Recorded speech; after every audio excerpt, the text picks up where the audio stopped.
kaitses peaks asjad kontrolli all hoidma, aga vaatame. Saame näha, aga igastahes praegult siis Mark Maksimkini õlul see pall sinna korralikult kaesti toimetada on ja ei ole üldse kaugel, et me oleksime siin juba teisel. Tundub, et siin leivategi audid on läbi vaadatud ja seal on pall nüüd väravas ka ja vaatame, kas loeb. Hetkel tundub, et loeb ja pall käib väravas ära ja päris korralikult sellest audist ikkagi suurepärane standard välja joonistati. Aga seal oli ka päris korralik segadus. Tundub mulle, et seal kõige rohkem õnnitletakse Reinhard Reimad numbriga 7, kes siis ilmselt selle palli sealt ka väravasse saatis.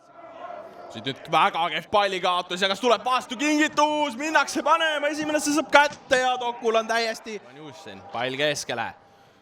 Ja oi kui hästi ja nüüd tuleb lahendada ja ei saa, esimest ei saa, pall ikka lahti, Keero ja või siis mitte, Dokke oli see ja Dokke on täiesti liimist lahti.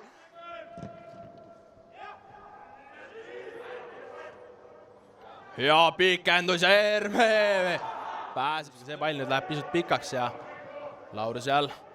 Oi kui hästi teeb, Reimo toob palli kasti ka ja sealt pannakse teine ära.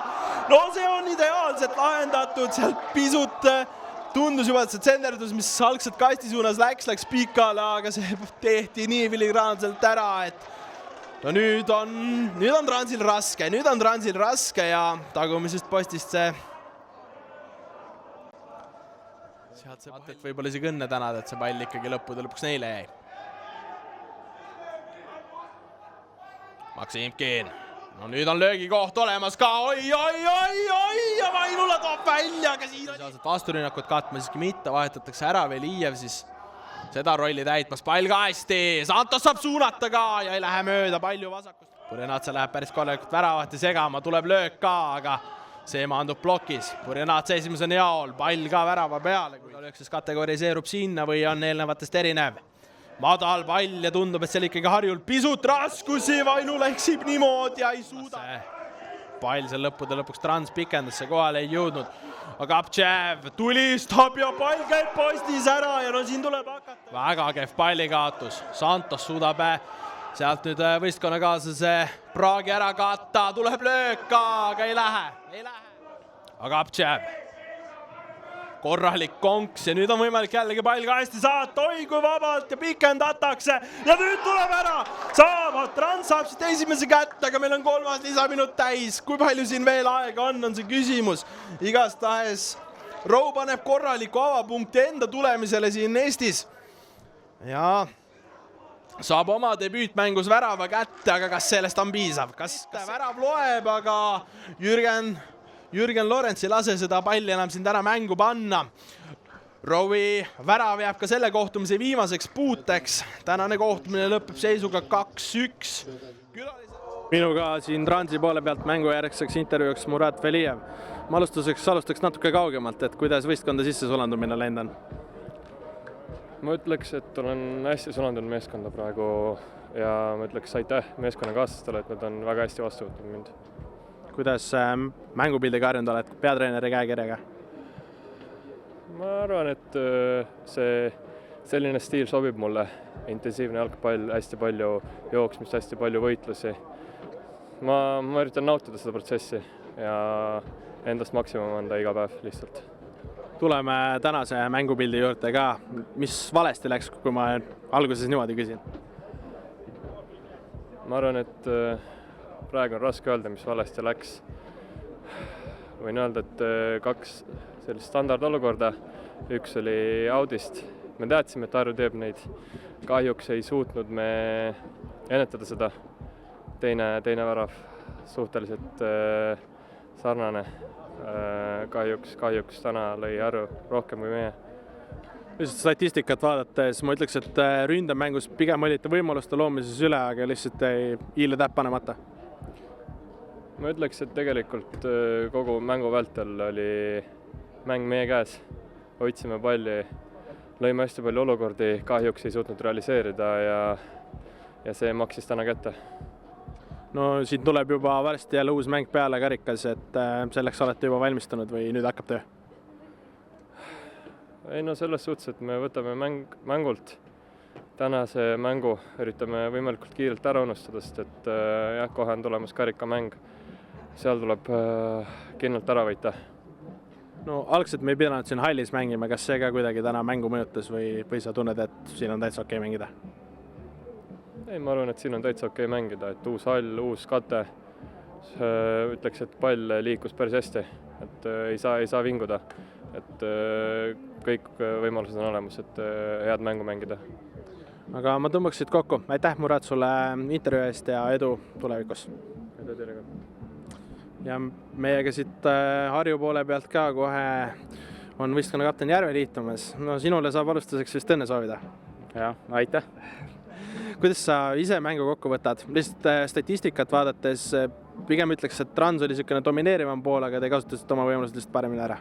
Jah, ma arvan, et väga hästi võtabki lihtsalt see kokku, et me mängisime täna efektiivselt. Ütleks jah, võib-olla skoorist tulenevalt veidi vajusime liiga alla, aga samas me teadsime, et sellest mängust on väga oluline saada need esimesed 3 punkti kätte ja alustasime nagu hooaega selles mõttes hästi.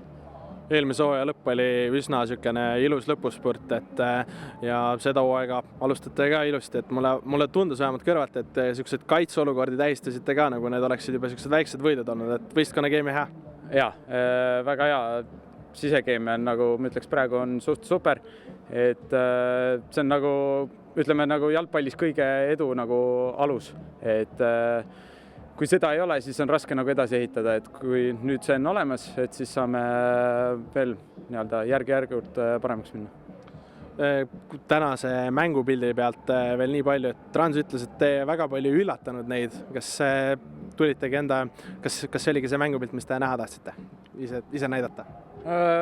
No jah, ütleme niimoodi, et ega nemad ei üllatanud meid ka, et Transiga on alati niisugune kerge loomade jalgpall, võib öelda, et meil oli oma kindel plaan, suutsime seda ellu viia, nagu ma enne juba ütlesin, võib-olla veidi liiga palju jäime kaitsesse kinni, aga selles mõttes lõpp hea kõik hea. No sa oled nüüd saanud pikemalt ka Harju ridades mängida Transi vastu ka, et siin viimased 3 mängu nüüd juba järjest olete võitnud, et kas te olete Transi vastu mingi imerohu üles leidnud? Tundub järelikult. Aga mis sa ise siit veel lõpetuseks täna kaasa endaga võtad?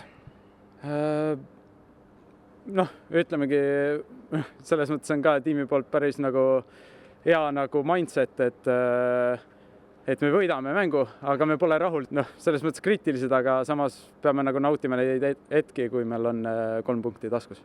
Kas sa tahad veel kiirelt seda väravat ka avada, mis teile löödi? Et võime sinu värava juurde ka veel minna. Aga jaa, et tegelikult terve mängu ju püsisite nende Transi standarditega suht hästi kaasas. Lõpus lihtsalt kuidagi vajus ära. Et mis seal juhtus? Ausalt öeldes mul on praegu raske kommenteerida, et seal vist oligi, et mis on nagu Transiga mängudes klassikaline, et kui ei võida esimest palli ja teist palli, ehk siis need duellimomendid, siis nad on ohtlikud selles mõttes. Et tegelikult ka, mis oli poolaajal jutt, et me peame duellides olema tugevamad. Teine poolaeg veidi oli parem, aga see on ka koht, kus me saame paremaks minna kindlasti. No, aga tuleb siis sinu värava juurde ka.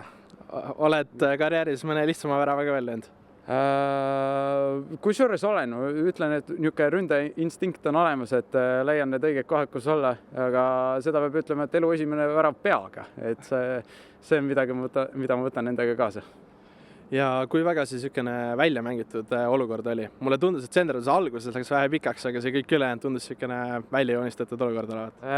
No otseselt ei olnud, aga ütleme, et ma vaatasin Liit silmanurgast vaatas, et ma olen tagapostis üksi ja siis ta pani mulle peaga.